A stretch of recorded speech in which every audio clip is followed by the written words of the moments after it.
நீங்கள் பார்த்து கொண்டிருப்பது News21 செய்திகள். தமிழ்நாடு செய்திகளை உடனுக்குடன் தெரிந்து கொள்ள News21 செய்திகளை பாருங்கள். பாலக்கோடு திமுக அலுவலகம் முன்பு புதியதாக நியமிக்கப்பட்ட திமுக தெற்கு ஒன்றிய பொறுப்பாளராக ஆனந்தனுக்கு தொண்டர்கள் உற்சாக வரவேற்பு.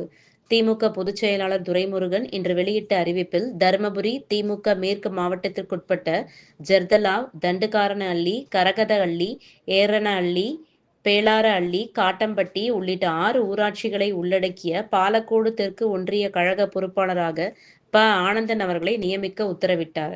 இவர் ஏற்கனவே ஜெர்தலாவ் ஊராட்சி மன்ற தலைவராகவும், விளையாட்டு மேம்பாட்டு அணி மாவட்ட தலைவராகவும் கட்சியில் நீண்ட காலம் பல்வேறு பொறுப்புகளில் பணியாற்றி வந்தார். அவருக்கு தெற்கு ஒன்றிய பொறுப்பாளராக பதவி வழங்க பொதுப்பணித்துறை, நெடுஞ்சாலைத்துறை அமைச்சரும், மண்டல பொறுப்பாளர் வேலு, தருமபுரி மாவட்ட பொறுப்பு அமைச்சர், வேளாண்மை மற்றும் உழவர் நலத்துறை அமைச்சர் MRK பன்னீர்செல்வம், மேற்கு மாவட்ட கழக செயலாளர் முன்னாள் அமைச்சர் பழனியப்பன், தருமபுரி MP வக்கீல் மணி மற்றும் மூத்த நிர்வாகிகள் பரிந்துரை வழங்கியிருந்த நிலையில், ஆனந்தன் அவர்களை பாலக்கோடு ஒன்றிய கழக செயலாளராக தலைமை கழகம் அறிவித்தது.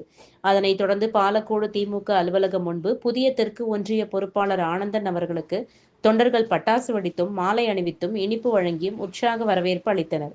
இந்நிகழ்ச்சியில் திரளான கட்சி தொண்டர்கள் கலந்து கொண்டனர். News21 செய்திகளுக்காக முனியப்பன்.